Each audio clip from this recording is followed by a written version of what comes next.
LIC की agent बनने के लिए या एलआईसी की एजेंसी लेने के लिए या एलआईसी के प्रोडक्ट सेल करने के लिए IC38 IRDA का एग्ज़ाम पास करना होता है और उसको पास करने के बाद आपको एलआईसी की एजेंसी मिल जाती है। रजिस्ट्रेशन के बाद एग्ज़ाम सेंटर पर जाकर ऑनलाइन एग्ज़ाम देनी होती है जो 50 मार्क्स की होती है।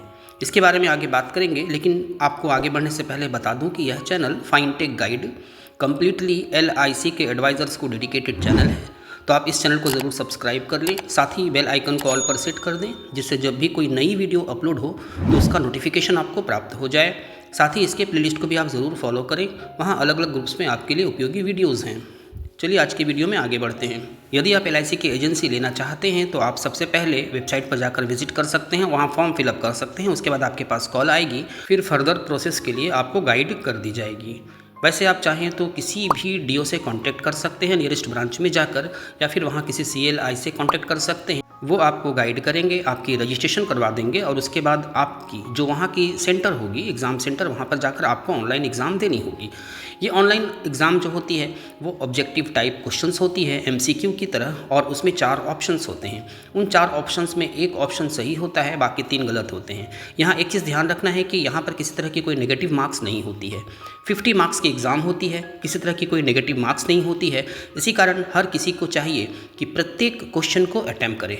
50 नंबर में आपको पास होने के लिए 18 नंबर लाने होते हैं। यदि आप 17 नंबर भी ले आते हैं तो भी 1 नंबर अतिरिक्त दे दी जाती है और आप पास हो जाते हैं। यानी यह मानकर चलें कि आपको 50 में 17 आंसर सही देनी होती है। यदि आप 17 आंसर सही दे देते हैं तो आप पास कर जाएंगे। उसके बाद आपको कोड दे दी जाएगी ब्रांच की तरफ से, और उसके बाद आप अपना LIC के बिजनेस शुरू कर सकते हैं। 1.5 घंटे का एग्ज़ाम होता है और समय पर आपको सारे क्वेश्चंस अटैम्प्ट करने होते हैं। इस कारण आप सबसे पहले उन क्वेश्चंस को अटैम्प्ट करें जो आपको आते हैं। आप उसमें से देख लें कि कौन सा क्वेश्चन इजी है और आप इजीली उसको अटैम्प्ट कर सकते हैं। उसको पहले क्लिक कर दें, उसके बाद बाकी सारे क्वेश्चंस को पढ़ें, ठीक से सोच समझकर बाकी समय में बाकी आंसर्स देने का प्रयास करें। बचे हुए समय में सभी क्वेश्चंस का आंसर दें, क्योंकि इसमें किसी तरह का कोई नेगेटिव मार्क्स नहीं होता है। यदि आप तुक्का लगाकर भी आप आंसर देते हैं और इसमें 2-3 सही निकल जाती हैं तो फिर आपको उसका मार्क्स मिल जाएगा, लेकिन जो गलत होगी उसके लिए आपको किसी तरह का कोई मार्क्स डिडक्ट नहीं होगा, क्योंकि इसमें किसी तरह की कोई नेगेटिव मार्क्स नहीं होती है। इस कारण बचे हुए समय में सभी प्रश्नों का उत्तर दें। यानी पहले आप सही प्रश्नों का उत्तर दे दें, उनको क्लिक कर लें। उसके बाद जो समय आपके पास बच जाती है उस समय में बाकी सभी प्रश्नों को अटैम्प्ट करें और सभी प्रश्नों का उत्तर अवश्य दें। आगे इसकी सिलेबस के बारे में बात करेंगे कि इसमें कौन कौन से सिलेबस आते हैं और किस तरह से आपको एग्ज़ाम को पास करने के लिए तैयारी करनी चाहिए। लेकिन उसके पहले आपकी एलिजिबिलिटी कंडीशंस क्या हैं उसको देख लेते हैं। कम से कम आपकी उम्र 18 ईयर्स होनी चाहिए। 18 ईयर्स एंड अबव आपकी उम्र होगी तभी आप इसके लिए अप्लाई कर सकते हैं। और दूसरी, मिनिमम आपकी क्वालिफिकेशन 10th होनी चाहिए। यदि आप 10th स्टैंडर्ड पास हैं तो आप इसके लिए अप्लाई कर सकते हैं और लाइसेंस प्राप्त करके काम शुरू कर सकते हैं। जहाँ तक इसकी सिलेबस की बात है कि इसमें किस तरह के प्रश्न आते हैं, तो जनरली टॉपिक्स जो होती हैं वो इंश्योरेंस मार्केट से रिलेटेड होती है, फाइनेंस से रिलेटेड होती है, टैक्स से रिलेटेड होती है। अभी कुछ नए चीज़ें जोड़ी गई हैं, जैसे अभी मार्केट के और लोगों का रुझान बढ़ा है, यानी शेयर मार्केट, म्यूचुअल फंड में लोग इन्वेस्ट कर रहे हैं, तो इससे रिलेटेड भी कुछ क्वेश्चंस होते हैं कि इन्वेस्टमेंट का आइडिया क्या है, इंश्योरेंस का आइडिया क्या है, दोनों में क्या डिफरेंसेस हैं, इंश्योरेंस क्या है। तो इस तरह के क्वेश्चंस जनरली पूछे जाते हैं और इनको आपको अटैम्प्ट करना होता है। एब्रीविएशंस में भी बहुत सारे एब्रीविएशंस ऐसे हैं जो कॉमन हैं और बहुत सारे एब्रीविएशंस ऐसे हैं जो अनकॉमन हैं, जिनको आपको पढ़ाई करनी पड़ेगी तभी आप उसका आंसर दे पाएंगे। बहुत सारे कॉमन एंड अनकॉमन एब्रीविएशंस भी आते हैं, यानी शॉर्ट फॉर्म आते हैं जिनका फुल फॉर्म आपको बतानी होती है। जैसे यूलिप का फुल फॉर्म क्या है, NAV का फुल फॉर्म क्या है, KYC का फुल फॉर्म क्या है, IRDA का फुल फॉर्म क्या है। तो इस तरह के फुल फॉर्म्स भी आते हैं जिनको आपको क्लिक करना होता है सही आंसर को।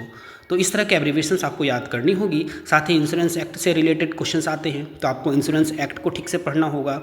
इनकम टैक्स से रिलेटेड भी क्वेश्चंस रहते हैं। इनकम टैक्स एक्ट क्या है, इनकम टैक्स में किस तरह से बचत की जाती है, कितने सम एश्योर्ड और कितने अमाउंट पर इनकम टैक्स की छूट इंश्योरेंस में कोई व्यक्ति ले सकता है।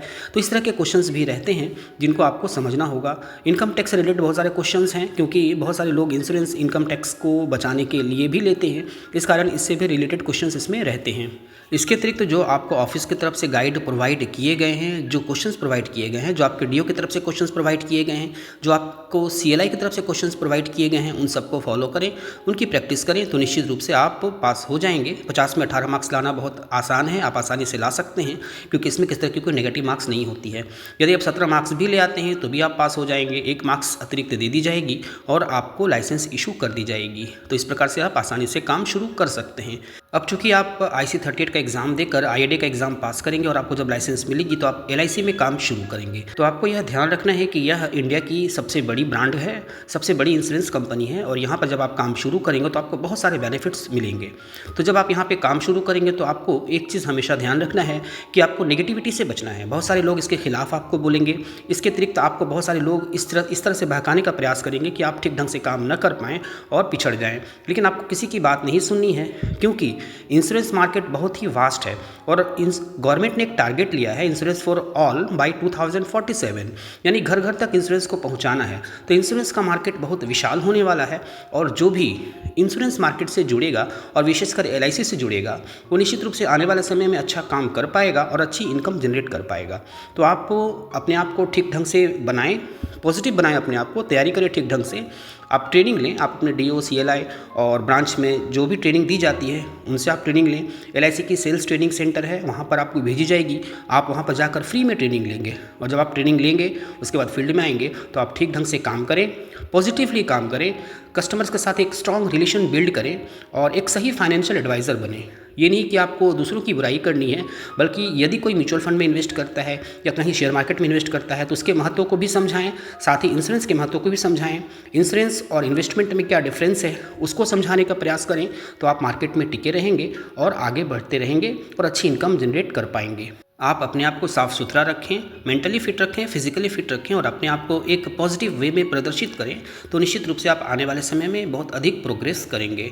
फाइनटेक गाइड की शुभकामनाएं आपके साथ हैं कि आप अधिक से अधिक प्रोग्रेस करें और अच्छी खासी इनकम जनरेट करें।